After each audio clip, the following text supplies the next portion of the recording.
This knot works best in static rope, where you're not going to have a whole lot of movement as you tighten your rope. And this will really affect how you understand and use knots. Here is the tiebreaker. I have the loops tied to each other.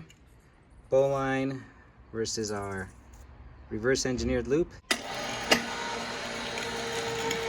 The bowline is an ancient knot. Now, the first one ever found tied is pretty interesting. If you know those circumstances, please put it in the comments. But this is what a typical bowline looks like, and it is very strong. The bowline consists of two parts. The first is the turn, and the second is the bite.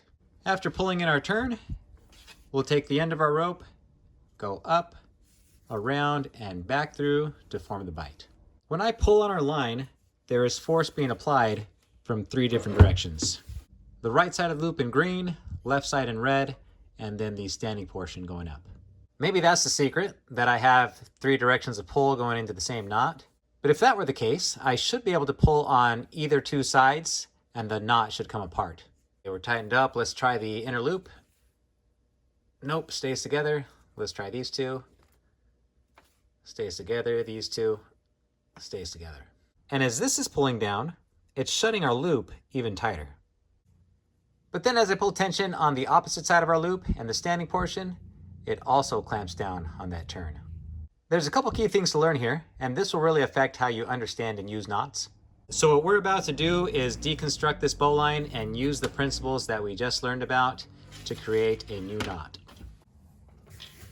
So maybe the secret to the bowline is this turn that constricts as we pull in tension. If that were the case, I should be able to take my free end, pass it through the loop I turned in, and just apply and it should hold. Nope. But if this turn had some support to it, keeping it from spilling, maybe it would hold. And that does seem true. As I pull on my right side, it stays nice and tight. Until I let go, of course. So let's try this. We'll pull into turn, we'll go through, and then instead of just letting go, I'm going to put in a half hitch. That should give me the support I need to keep this knot. Let's see what happens. Pull, pull, pull, pull. Oh, well, something happened. If I take this knot apart, we can see that up here on top we have an overhand knot. Down below we have another version of an overhand knot. But together they're facing the opposite direction, and this is actually a granny knot. And so granny knots are notorious for being unstable and unsafe.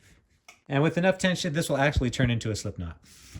Here's one of the best things about the bowline. As this thing tightens down, the travel in the rope is minimal. And that's going to be important here in a second. So we know that a turn creates an effective knot, but if I put my free end through, unless it's supported, it's just going to spill. Let's get this built up here. I'm going to put in my turn, and instead of a single strand, I'm going to double it up. Let's see how that works. Nope. So when I do this, I can see that my turn wants to spill clockwise. Okay? So what if when I pull in my turn, I rotate it counterclockwise, so it needs to rotate the opposite way to spill out. So here we go. Let's start pulling on this. Looks like we're making some progress here. Nope. So now what we need to do is see if we can add more turns to support this line against the knot itself and not the bite we just pulled in. Once, twice, counterclockwise rotation, form a bite and pass it through. Right here you can see that the tension is being placed on this portion and not so much on our bite. Okay, pull, pull, pull, pull. Looks pretty good. Yeah, it looks like it might do well, but if I push on this enough, I think it would slip out. Let's add more security. I'll go around once, twice, 3 times, and then I'm going to rotate this counterclockwise so that the strand on the left is curled underneath. There we go. Now I'll take a bite, I'll pass it through, and get this thing dressed up. Let's see what we have here. We have our constrictor, just like the bowline has, and we have the support Now these turns are support. If you look at this line, this is where the knot would normally slip through. But when I pull it, the tension lands on the back side and it is stable.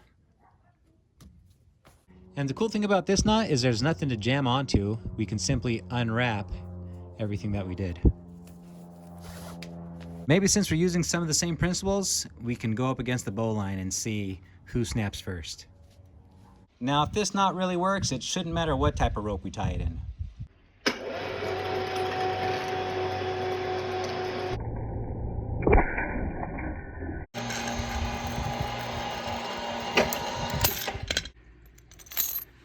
And we failed at the loop.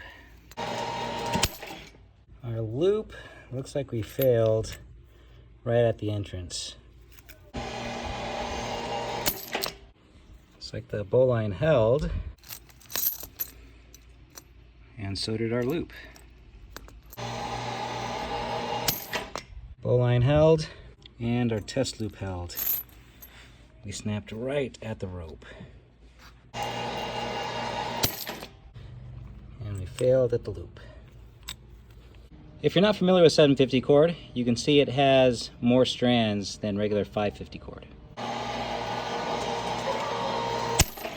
Looks like we failed at the loop here.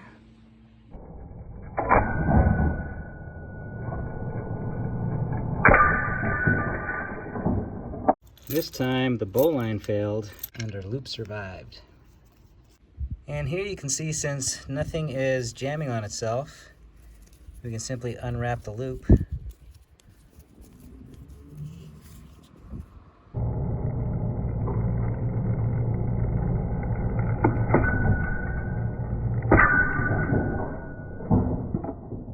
We failed right at the entrance to the loop.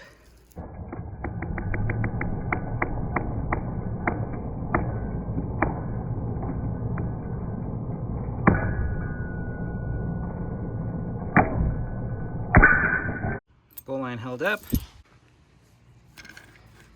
and our loop held up. Looks like we broke in the middle. Here is the tiebreaker. I have the loops tied to each other, bowline versus our reverse engineered loop. Let's see what happens.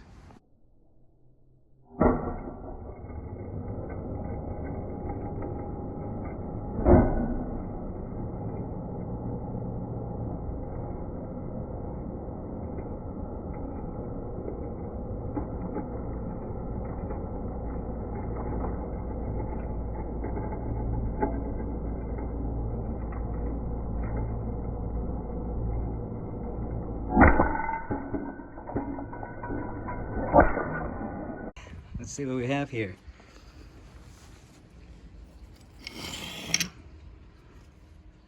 Looks like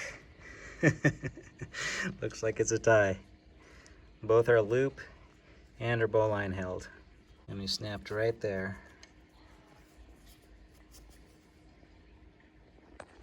My theory is this works best in static rope that isn't going to slide a whole lot as we pull this tight. Because we do need to remove all the slack that goes through these turns. And as you can see, to do that, we need to pull on this bottom portion of the rope. When that happens, these tighten up. This removes the slack going this way. And unfortunately, as the slack rotates through and around the line, it creates a pinch point. And that's where knots like to fail. So let me show you. I'll add some slack to this. When it's all tight, it works out perfect. But as I pull this, pay attention to this side right here. Pulling, pulling, pulling, pulling, pulling. Just that little bit of the rope going across our tension line, that almost acts like a sawtooth going across the rope.